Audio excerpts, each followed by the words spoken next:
And welcome to Week Roundup. We're up to Division 5. My name is Darcy Evans with Trevor Grigg. Hello sir, how are you? Good, how's things? Yeah, very good. Good, we can do this again because we did call the game again. Yes, we did. Herdering Grove, and I'd like to thank all our sponsors behind us for their thorough support during the year, and we're into the finals already, so that's why we're thanking all our sponsors, because to get here we need the financial support, of course.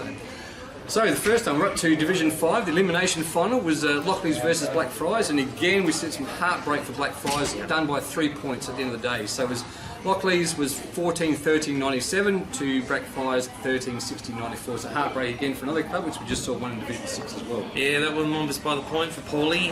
The boys at Engle Farm.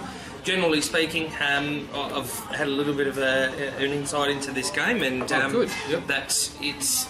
Of course, you got the likes of Martinello, Rousewell, of course in the best players, but they're the type of guys that you can't afford to let run loose in a game like this, and especially at home.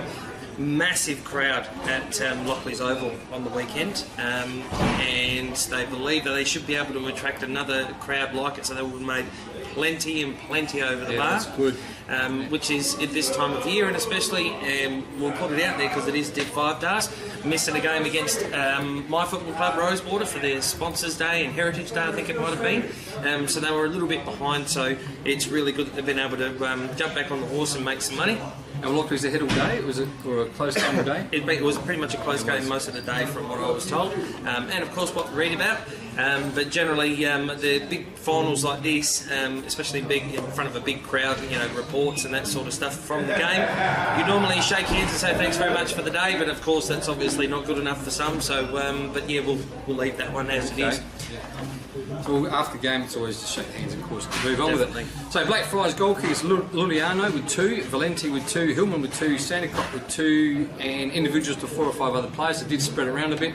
Best players was Murphy, Delamava, Brincat, Fechner and Valenti. And of course for the winning side we've got Ascoldi with 3, Madonna with 2, Paston with 2, Russo, then individuals to gee whiz, that spread around a bit for about 6 or 7 other players there, well done.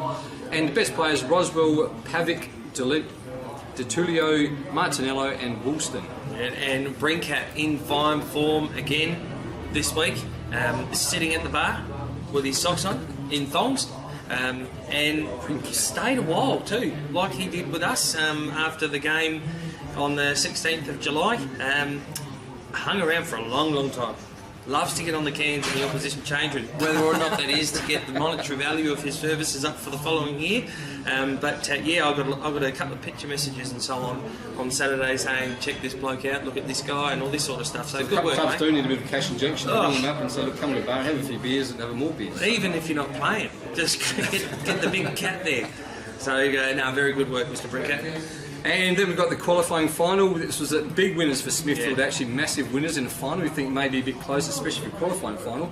But it was Smithfield 19-9-123 to Glenunga 10-9-69. So goal scorers Webber again, look, he's in the goal scorers everywhere with 7, Moss with 5, and individuals to gee whiz, they spread around a bit too with 8 other players. Best players Richards, Webber, Marshall, Garner and Norton. And for Glenunga it was Ward with 3, Burke with 2, Venning with 2 and Ellis with 2. I'll mention Hankey, he's only an individual goal scorer there. Best players Kimber, Prowse, Prosser, Bennett and Venning. So with Glenunga there, probably very disappointed there. They've got a big game against Lockleys next week, which we'll go through in a minute. But Smithfield, they have been very good this year, and they go into next week a chance of a grand final spot. And it's one game I probably would have loved to have seen the 2 players. You've got Garner from Smithfield, who does like to start in the midfield but then tails off and just commands that half-back line, and he gets a lot of the footy and he's very good with it. And then of course you've got Venning from Glenunga, North Adelaide Reserves I think it is. Does a lot of the same thing, but he drives the football and he just runs straight lines. Venning is a very smart player. It was one of the things where Glenunga obviously getting an opportunity due to other club. Oh, it's hard. Still hard talking about it. Yeah. Not being there, but they've earned their right. Yeah. Absolutely, and Leesy's done a fantastic job with this young team. Talk of mergers between this club and another club. Already? Right? Yeah. Okay. Yep. So it's one where. The juice even these days, too. Yeah. So is it going to be something that the league might have to look at with a merger between a club and another club that could possibly be relegated? Interesting, because obviously one's a college side, if we can just say that at least. The college is they're very hell bent on just having their own there with a district side. So that'd be very interesting. Yeah, so we have a nice little field there. But again, with Wananga, they've taken their opportunity, and I reckon they'll be a lot stronger next year, definitely. Okay, look at next week's games. Look at the semi-finals, of course. So second semi, Hectorville versus Lockleys. To this one. Daily Oval. Gee, Hectorville again. They've come from nowhere this year. They've been, sort of midfield last 2 years. This year they've smashed it. Sorry. And I'm still going for Lockleys.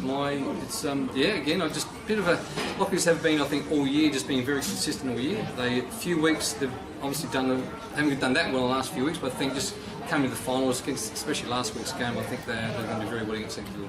I think this is going to be like a completely. It's going to be a really tactical game. So you'll see the fast running and quick movement football from Lockleys.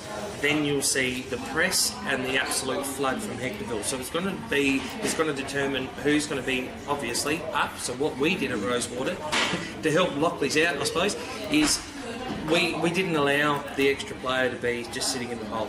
So we moved the ball wide and then came in, and that was the only way to stop Hectorville from flooding and pressing so hard. So if Lockleys can do that, I'm going to be pitching in for Lockleys. So you've seen all these teams up close. So I think your reference who's going to win is probably a bit closer than what I would be. But as you've watched him, so who would you think you're going for? I'm going to go for Lockleys as well. I think it'll be too much. I mean, obviously being a Daily Oval, but I think Hectorville play too much of a negative game style for me, and I think Lockleys will just run over it. Quite funny, you get a technical side, in Div 5 already. Absolutely. So it's how it's working to amateur league now. So that's the way footy's going to go. And if you need to win finals, but to move up to Div 4 next year, you've got to do these. Yep. And the first semi-final, of course, Blackfriars and Smithfield. I think, another very close game. This is going to be tough. I'm going for. I think I'm going for Smithfield. Again, I think they've been fairly dominant during the year. Blackfriars have also, but Smithfield just got the edge, I think. They're a bit tougher, harder side than Blackfriars. I think that's what works well in the finals. I think I'm going to... It's tough, but I think and I'm not saying this in any bad way, but I think the way that Smithfield play their footy, Blackfriars aren't going to like it. Yeah. It's an intimidating brand of football, but it's clean. Yeah. It's clean football. But on the flip side of that, Blackfriars, if they can stop the run of Garner, and if I remember correctly, Moss is actually quite a good player. Hanneman, Thompson also, who had light ones last week. But if they stop those guys, but that's the thing, it's not just stopping one or two. Smithfield have got a number of players. And they will stop players if they need to. But for me, I think Smithfield will be too strong. Magoo's. Looking at what happened last weekend, Lockleys and Hectorville, 10-11, 71 to Hectorville, 10-6, 66. So nice day there for the Demons. Drennan kicked a couple along with Martin Baker. Seacamp and a few other boys also chipped in. Rouswell, Ascoli, Kamara, Baker and Ross were the best players there. Ascoli's been mentioned quite a few times, the same with Rouswell throughout the year, so they've had a good one. Goob and Glasson, two dads, kicked 5. Russell, Illick, Dunn and Fletcher and Smith kicked one there for the Hounds, and it was Goob and Glasson obviously getting best on ground with Chapman, Badge, Lambos and Bottrell. So disappointing day for Hectorville, but it was something that I did actually pick. This one here, CBC in Smithfield, out at Smithfield Oval. This one did surprise me because I thought Smithfield have been quite strong throughout the year. CBC are a very, very good 2 side, but our guys in the B grade were able to knock them off, I think, a couple of times this year, especially once out at Febby, which didn't suit our style of football, but unfortunately the boys not playing. 9-12, 66 to 8-5, 53, so it probably could have been worse for Smithfield. But they still allowed the Panthers to be close. We had Renfrey with 4, Pacini and a whole bunch of others chipping in with 1 apiece. Renfrey, Storty and Tolliner were the best players for CBC, and for Smithfield, Barco, Schwerse, early. He came early too, Darcy. So he came early too. Oh, hell.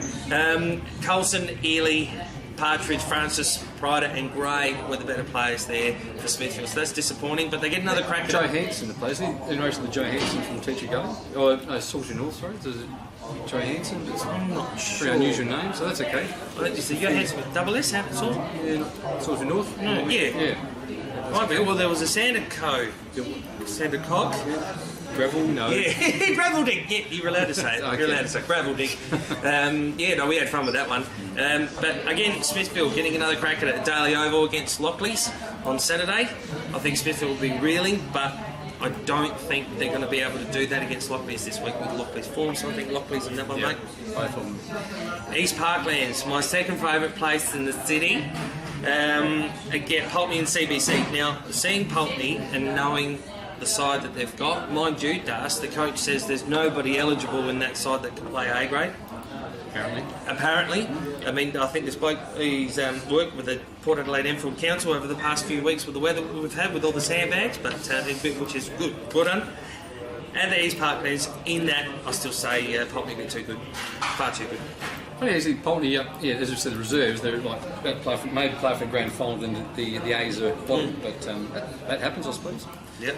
But just go on the season stats, the goal scorers, Chad Burke leads there with 77, so closely behind by Scott Webb with 72. So they're Glenunga and Smithfield, so still got a chance of bagging a few more. Travis Hillman from Blackfriars on 50. Joe H, he's finished for the year on 49, and Jamard Little from Greenacres with 48. So still Chad Burke and Scott Webb finding out there's He's five. a brilliant player. Yeah, five. Probably too good for that division, but that's, as we said that, someone said that last week too in the calling game. But 5 goals between Scott Webber and Chad Burke, and you never know what's going to happen if they bag a few this next couple of weeks. That's all for the Division 5 Wiki Roundup. We'll see you next week.